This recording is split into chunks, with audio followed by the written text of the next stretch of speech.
আজকে আরও একটি জায়গা আপনাদের দেখাবো ধুবুলিয়ারই ভিতরে। এই যে দেখুন কত সুন্দর রাস্তা হয়ে গেছে, ঠিক আছে।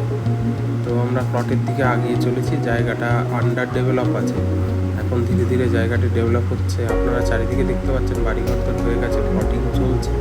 এই যে আপনাদের মনে হচ্ছে কৃষি জমি, এগুলো সবই প্লটিং হয়ে গেছে, ঠিক আছে। তো জায়গাটা খুব দুর্দান্ত একটা এখানে সম্ভাবনাময় জায়গা। বাঁদিকে দেখতে পাচ্ছেন এই যে রাস্তাটি ধুবুলিয়া বাজারে চলে গেল।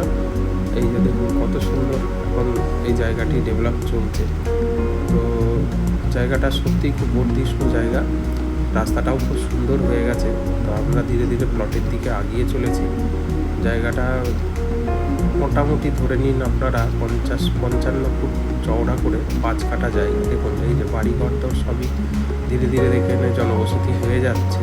তো সামনে আমরা যেদিকটা আগিয়ে চলেছি এটা ধুবুলিয়া স্টেশনের দিকে, ঠিক আছে। এই যে আমরা প্লটে প্রায় পৌঁছে গেছি। এই যে আমবাগান, এই যে আমবাগানের এই যে আমবাগানটি আমাদের প্লট।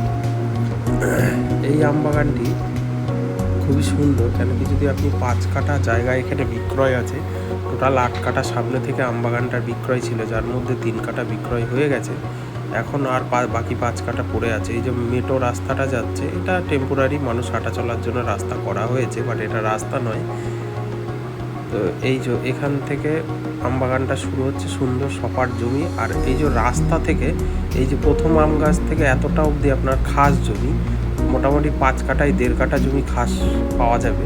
কিন্তু যিনি ল্যান্ডলর্ড আছে উনি বলেছেন আমি 5 কাটারই দাম নেবো। মোটামুটি 5 কাটায় 1.5 থেকে 2 কাটা জমি খাস পাওয়া যাবে। আচ্ছা, এই যে বাদিকে ধুবুলিয়া স্টেশন আর এই দিকটা হচ্ছে ধুবুলিয়া বাজার, ঠিক আছে।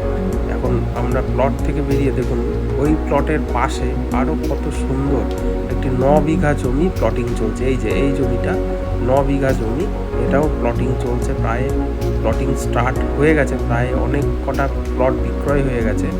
তো এই যে 9 বিঘা জমি, এর পাশেই এই যে আমবাগান। আমবাগান থেকে আপনার 50 ফুট ফ্রন্ট দিয়ে 5 কাটা জমি বিক্রয় আছে। নাম্বারে যোগাযোগ।